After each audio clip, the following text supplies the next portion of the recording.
નમસ્કાર દર્શક મિત્રો, સૌપ્રથમ તો આપ સૌને મહાશિવરાત્રિની ખૂબ ખૂબ શુભકામનાઓ। મહાશિવરાત્રિ એટલે કે દેવોના દેવ મહાદેવની આરાધનાનો દિવસ। ત્યારે આજે આપણે વાત કરીશું 9મી સદીના બનેલા પૌરાણિક ચાળેશ્વર મહાદેવના મંદિરની। પોરબંદરમાં આવેલું આ મંદિર ખાતે મહાશિવરાત્રિ નિમિત્તે મોટી સંખ્યામાં ભક્તોએ દર્શન માટે કતાર લગાવી હતી। ગુજરાતના સાગર કિનારે વસેલા પોરબંદર શહેરના જોડિયા શહેર છાયામાં સ્થિત 9મી સદીમાં બનેલું મંદિર એટલે ચાળેશ્વર મહાદેવનું મંદિર। પોરબંદરના છાયામાં આવેલું આ ચાળેશ્વર મહાદેવનું મંદિર મૈત્રક કાળ પછીના સ્થાપત્યનો ઉત્તમ નમૂનો છે।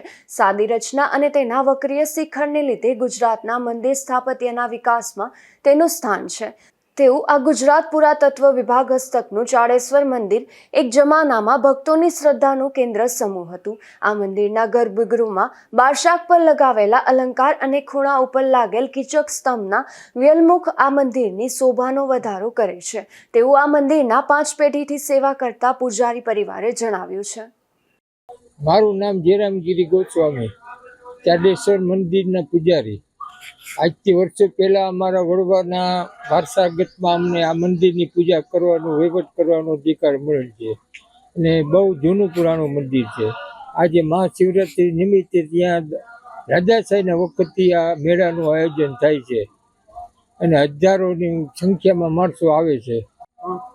4 આરતી થાય છે, એક સવારે, એક સાંજના, એક બપોરના અને એક રાતના 12 વાગે 4 મહા આરતી થાય છે અને શ્રદ્ધાળુઓની શ્રદ્ધા મુજબ ભક્તિ ભાવથી માણસ આનંદ મેળામાં આનંદ કરે છે, મજા કરે છે। હર હર મહાદેવ।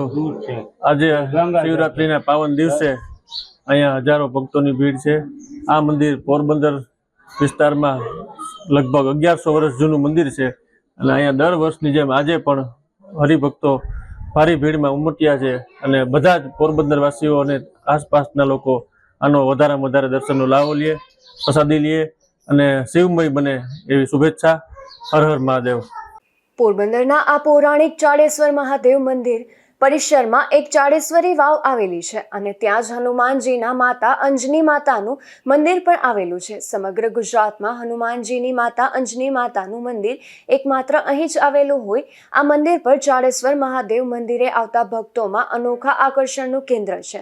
મહાશિવરાત્રિ નિમિત્તે મોટી સંખ્યામાં ભક્તો દર્શનાર્થે ઉમટી પડ્યા હતા અને શિવજીની પૂજા અર્ચના કરી ધન્યતાનો અનુભવ કર્યો હતો, તો મંદિરની બહારના ભાગે પરંપરાગત મેળો પણ યોજાયો હતો।